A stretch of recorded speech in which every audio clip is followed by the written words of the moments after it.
Unusual in collections, a single species in its genus, now properly called Espostoopsis Dyboskii, is named after Peruvian botanist Nicholas Esposto.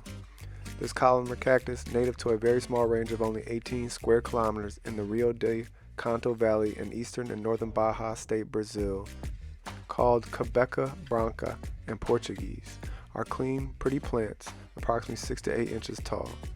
A nocturnal bloomer, mature plants produce yellowish white flowers, fairly easy to grow in most climates, but must be protected from frost on tips, otherwise safe to about 40 degrees Fahrenheit. Like very dry winters, the most common ailment these suffer is dampness in winter, which can rot them. They can reach 6 feet or more at height at maturity.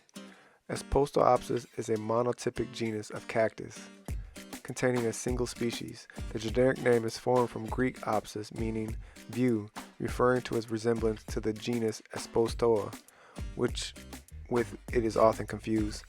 It is listed in the IUCN list for vulnerable species, being threatened because of agriculture, mining, urbanization, and fires. It is found on arid hillsides and in quartz rock outcrops. Sometimes it forms imperturbable grooves. This plant is branched from the base. It forms colonies of 10 centimeters thick, cylindrical stems covered in soft, white, fluffy hair. The stem is divided into 20 ribs.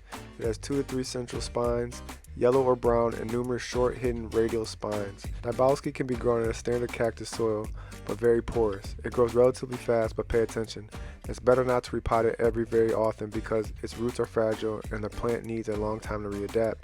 Watering should be abundant because it is a tropical plant and needs water. Nevertheless, the soil will dry up a little bit before each watering. Too much water can cause root rotting because their root system is weak and not so fast in absorbing water. They prefer a full exposure to light, but not a light as strong as the one required by succulent from arid places.